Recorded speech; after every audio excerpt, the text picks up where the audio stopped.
Hello everyone, I am very glad that you're joining this story. Subscribe, like, and comment. Enjoy the story, smile more often. The fluorescent lights above the diner buzzed with that low, grating hum that always found a way to crawl under my skin after a 10-hour shift, and as I untied my apron and stuffed it into my bag, I felt the familiar ache in my lower back and the sting of dish soap still clinging to my hands. The soles of my feet were throbbing, my hair smelled like grease from the kitchen, and my fingers had that sticky texture from endless receipts, ketchup bottles, and side orders no one appreciated. I had just spent my entire Saturday refilling coffee for customers who barely looked me in the eye, smiling through exhaustion that had taken up permanent residence in my bones. And all I could think about was whether I had enough in my account to cover the final tuition payment that was due by Monday morning. I sat in my old secondhand car, pulled out my phone, and opened my banking app with a quiet sense of dread. The screen lit up, and there it was, 3 digits staring back at me, unapologetic and cruel, reminding me once again that no matter how hard I worked, I was always just barely scraping by. I still needed another $400 to close the gap, and I had no idea where it was going to come from unless I picked up another shift or skipped groceries next week. Again, it wasn't like this was new. I'd been juggling 3 jobs for the better part of 2 years, tutoring on campus during the week, working at a retail store in the evenings, and picking up weekend shifts at the diner just to make ends meet. My schedule was stitched together with caffeine and desperation, and I hadn't had a single full day off in over 6 months. While other students were going on spring break trips and hitting bars on Friday nights, I was folding sweaters, grading papers, and memorizing menu specials I couldn't afford to eat myself. I remember the first time I asked my parents if they could help with tuition. I had called home, voice shaking slightly, feeling embarrassed even though I knew I shouldn't have been. My mom sighed softly and said, "Honey, you're strong, you'll figure it out." My dad added something about how it was good for me to struggle a little, that it builds character and toughens you up. They were quick to remind me that they had their own expenses and retirement plans and couldn't just hand out money every time I needed something. I nodded, swallowed the lump in my throat, and said I understood. 2 weeks later, I overheard my mom telling her sister about Sophie's upcoming trip to Thailand. "It's going to be so good for her soul," she said, her voice filled with the kind of warmth I hadn't heard when we talked about my tuition. "She's just had such a hard time finding herself lately." I didn't say anything, not even when I found out that the trip wasn't just a vacation, it was an entire year-long global tour. Bali, Paris, New Zealand, South Africa, India, each destination curated to help my sister explore her inner peace, reconnect with the world, and grow emotionally. And then they said it, the number that still echoes in my memory like a slap. It's just 100,000. But she's finding herself. $100,000 for self-discovery. I remember staring at my dented, used textbook that night, the one I couldn't afford to replace even though the binding was falling apart and half the pages were scribbled with notes from someone else's hand. I remember doing the math over and over in my head, wondering how many shifts, how many tutoring sessions, how many hours of unpaid exhaustion that amount of money could have saved me. I could have paid for my entire degree twice over. I could have moved into a place that didn't smell like mildew. I could have taken a single breath without worrying about how I was going to eat next week. But instead, Sophie was sipping smoothies on a beach while I scraped gum off the bottom of tables. I didn't say anything to them about it. Not then. I told myself it wasn't worth the fight, that maybe one day they'd see the difference between responsibility and neglect, between admiration and investment. I kept working, kept pushing, kept surviving, even when it felt like I was invisible in the very family I was killing myself to make proud. Then, 3 days after that shift, as I sat at the kitchen table trying to balance my budget for the month, a cream-colored envelope slid through the mail slot. I picked it up, already knowing the handwriting before I opened it. Inside was a glossy, embossed card with delicate gold lettering that read, "Welcome home, Sophie. Join us in celebrating her journey, next Saturday, 7 o'clock." And just like that, I felt something inside me shift. The house looked like a catalog spread by the time I walked in, every corner filled with white linen tablecloths, twinkle lights strung along the ceiling beams, gold-rimmed glasses carefully aligned on trays, and personalized cocktail napkins that read, Sophie's Journey. One soul, many stops in cursive foil print. There were centerpieces of fresh orchids and candles flickering in crystal holders, a bar setup in the backyard that probably cost more than I spent on groceries in a month, and waitstaff dressed in black moving through the kitchen like a scene from a corporate gala. It wasn't just a welcome home party, it was a coronation. Everywhere I turned, there were printed photos of Sophie posing in front of temples, waterfalls, sunsets, and market stalls, her hands lifted in prayer or her arms wrapped around animals I was sure she'd never be able to name again. Little placards sat beside each photo with captions like, Finding Clarity in Chiang Mai, or Lessons from the Desert Sands. Like she'd just returned from a pilgrimage of biblical proportions instead of a fully funded luxury tour dressed up as a journey of self-growth. And yet, everyone around her was treating this like she had cured cancer and come home to report the findings.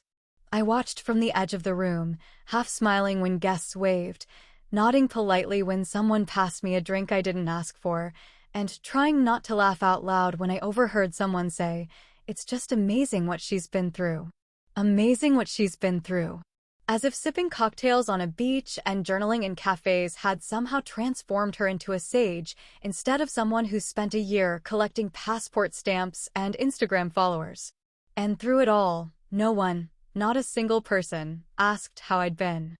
No one mentioned school or work or the fact that I had survived college on less than scraps while this celebration was unfolding in full bloom, funded by the same parents who once told me they couldn't afford to help me pay for textbooks. No one seemed to notice that the person who had given up weekends, birthdays, sleep, and a social life to build a future was standing silently at the edge of a party that felt like a slap dressed in glitter.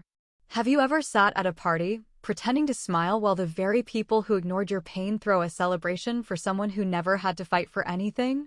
Let me know in the comments, because I know I'm not the only one. I know what it's like to watch the room erupt in applause for someone who simply existed in the right place at the right time while you were left dragging yourself across broken glass to earn a fraction of that same praise. I know what it's like to be the one holding everyone else up, only to be treated like furniture when the spotlight lands elsewhere. Sophie arrived fashionably late, of course, arms full of souvenirs and stories, face glowing with makeup and excitement, her voice louder than the music as she hugged everyone like a celebrity returning from tour. She handed out silk scarves from India and spice packets from Morocco, little bracelets from South America and miniature statues from Greece. She laughed loudly, tossed her hair, described the enlightenment she'd found in a jungle meditation retreat, and told stories about strangers she met in cafes who just changed her perspective on everything. Mom clung to her every word like it was scripture, tears brimming in her eyes as she introduced Sophie to people she'd already known for years, but somehow had to be reintroduced to, now through the lens of her globe-trotting reinvention.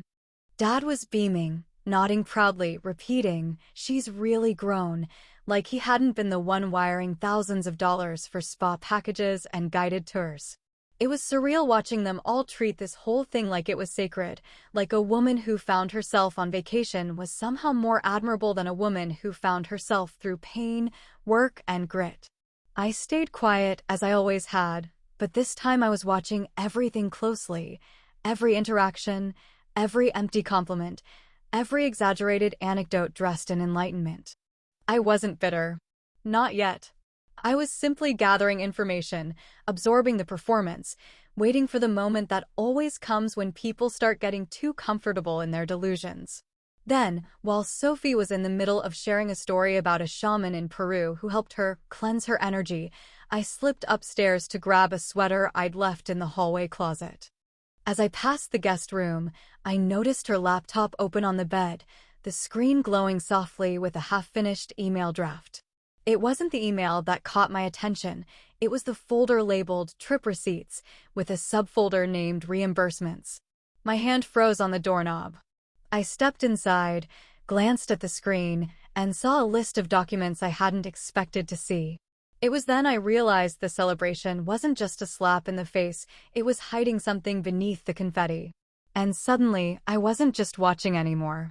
It took every ounce of restraint not to scroll through every file in that glowing folder all at once, but my curiosity overpowered my caution, and before I knew it, I was standing over Sophie's open laptop, clicking through the contents of her trip receipts and blog content, folders like a detective stumbling upon a trail they hadn't meant to find.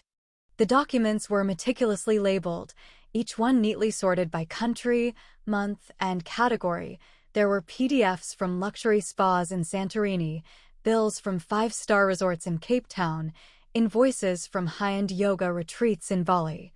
Even a receipt for a $1,000 leather bag from a boutique in Milan marked as a cultural souvenir.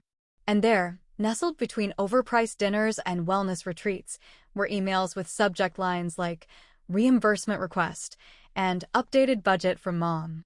I didn't even need to read them in full. The pattern was obvious. Sophie hadn't just been gifted the money up front, she'd been spending freely, then sending the bills back home one by one, without a second thought, knowing without question that someone else would cover it all. That someone, of course, being the same parents who once told me that money was tight, that help wasn't possible, that I was strong enough to make it on my own.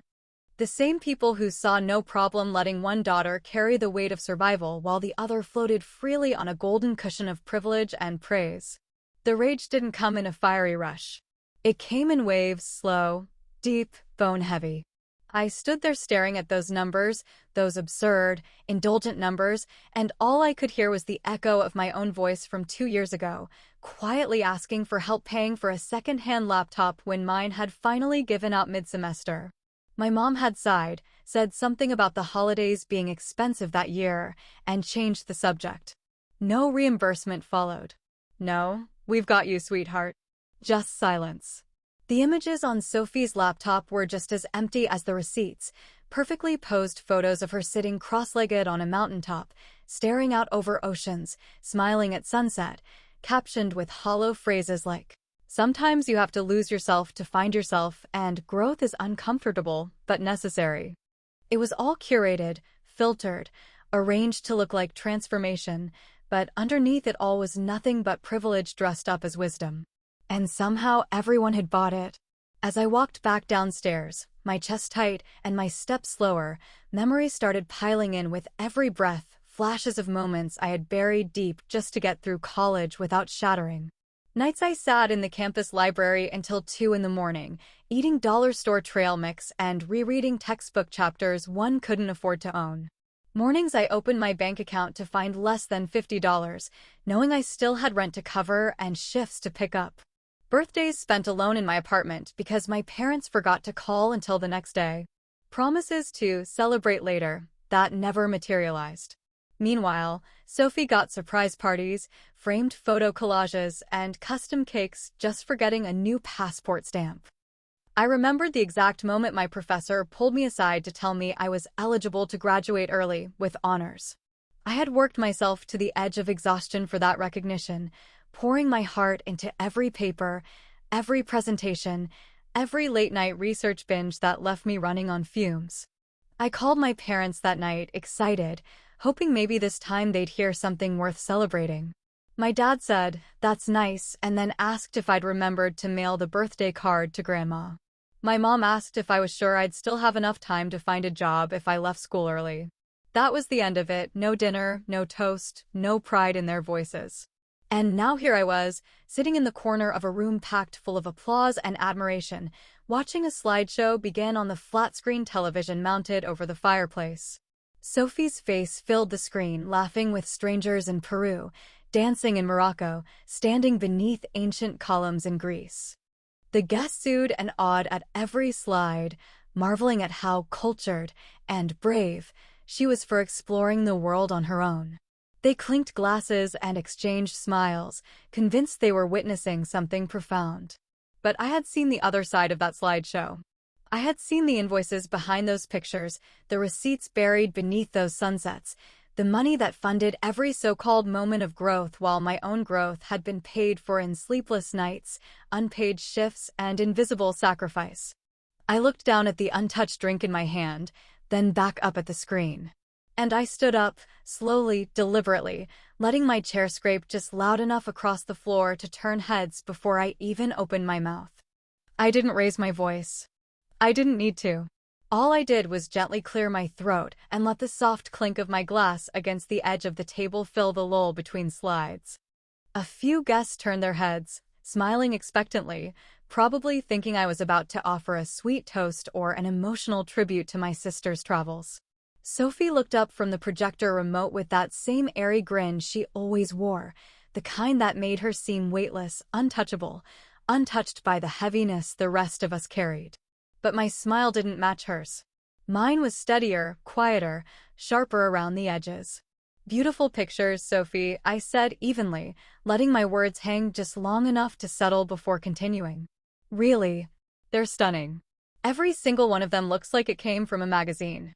People nodded, a few guests chuckled politely, unsure of where I was going. But I knew exactly where I was headed, and I had no intention of stopping once I started. I took one slow step forward, setting my untouched drink down on the nearest table. "But while you were meditating on mountaintops and sipping coconut water in infinity pools," I said, voice calm but cutting, "I was working double shifts and skipping meals just to keep a roof over my head." There was an audible pause in the room. Someone dropped a fork. I didn't look to see who. I kept my eyes locked on my sister, who suddenly wasn't smiling anymore.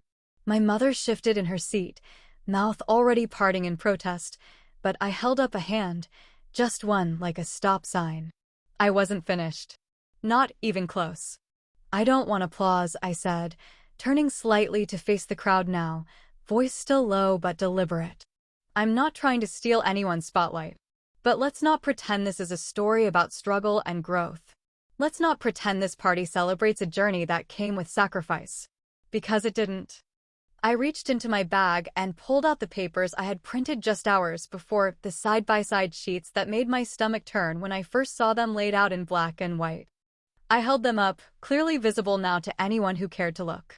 One set was my bank statements, month after month of rent payments, tuition deposits, textbook purchases, and grocery transactions so bare it was painful. The other? Expense receipts from Sophie's trip.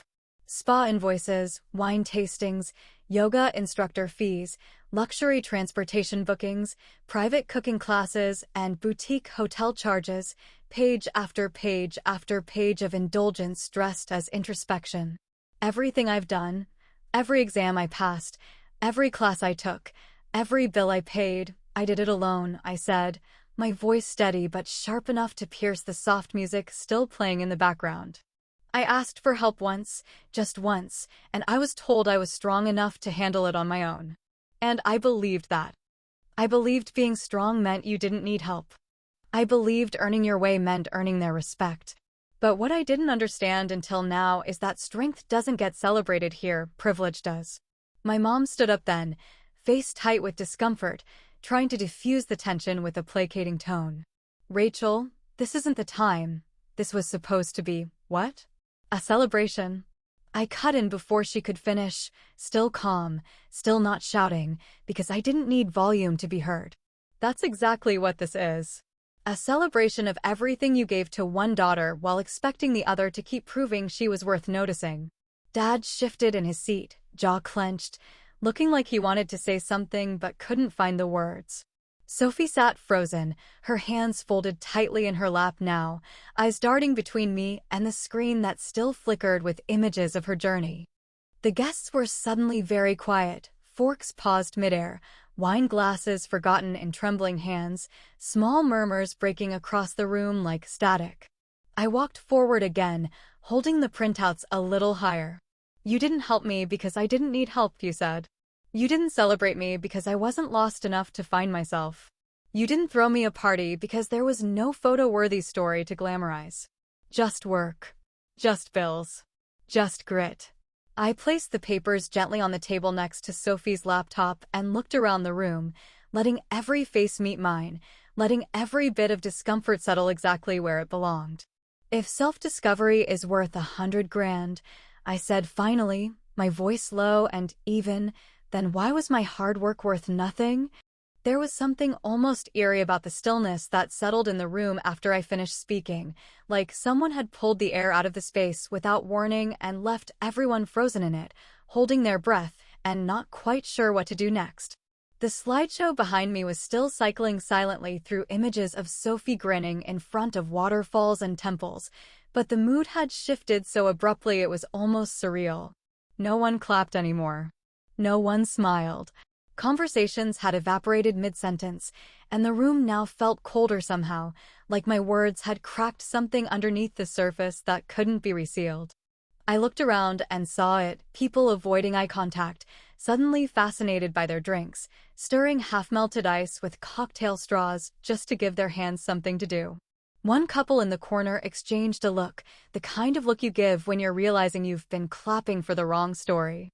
Even the waitstaff, previously moving with smooth rhythm between tables, slowed down, glancing at me in passing with a flicker of something I couldn't quite place, respect, maybe, or pity.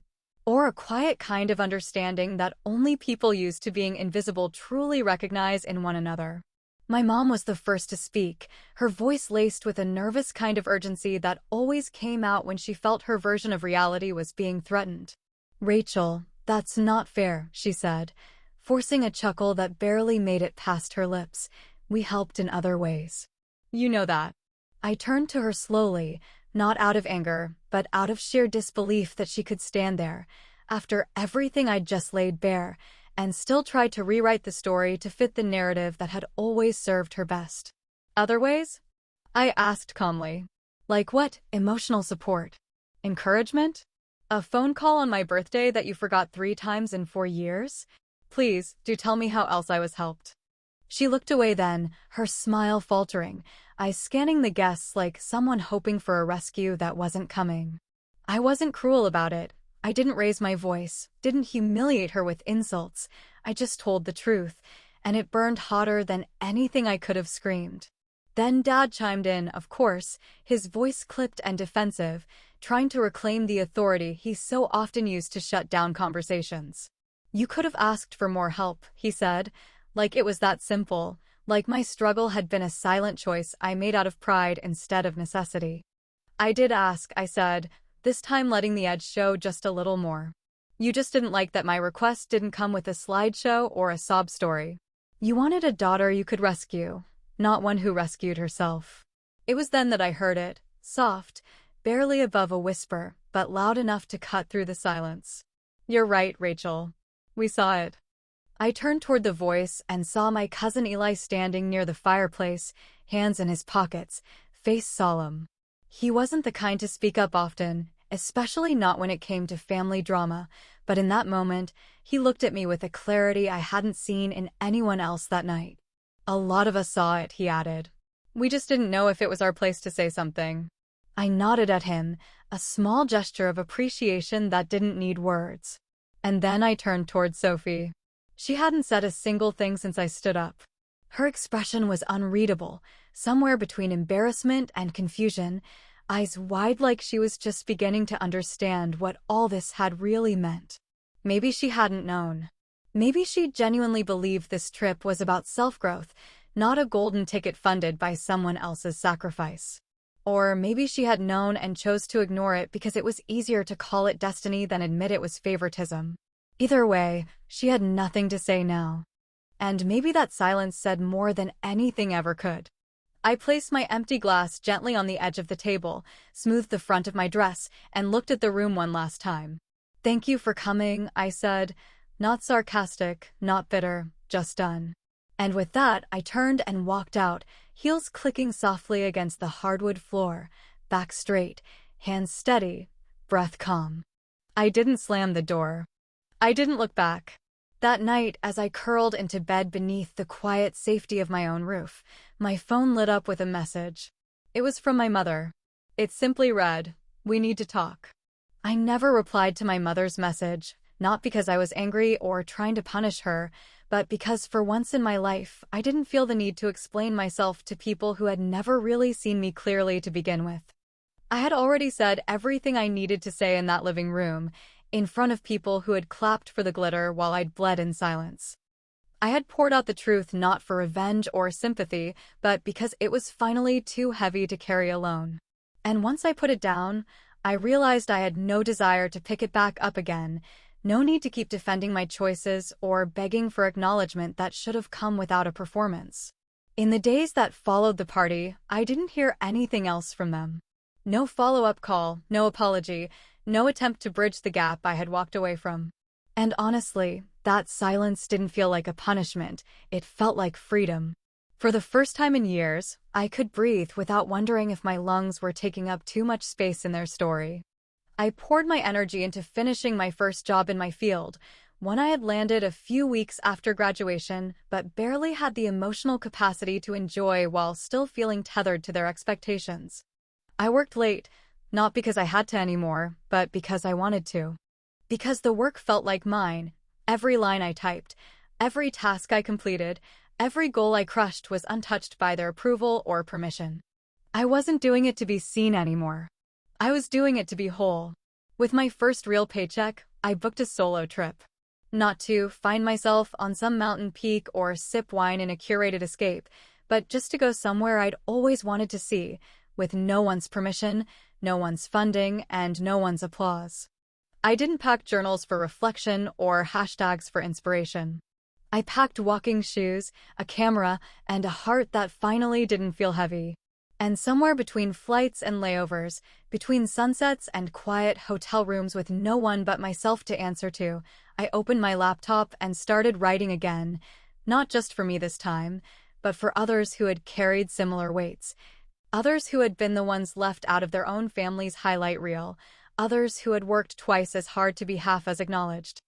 I started a blog, not the glossy kind with affiliate links and filters, but something raw, real, and honest. Stories of working-class college graduates, of first-generation students, of women who juggled textbooks and night shifts, of people who knew the sting of watching mediocrity be celebrated while their excellence was overlooked. I called it the unseen degree, and within a month, it started picking up traction. Comments rolled in from strangers who said, "You just wrote my life," and "Thank you for saying what I've never had the words for." People weren't drawn to it because it was flashy, they were drawn to it because it was true. Because somewhere between my stories and theirs, we created something louder than a slideshow and more lasting than a party banner. And I realized, in the most quiet, unexpected way, that what I had given up wasn't really mine to begin with.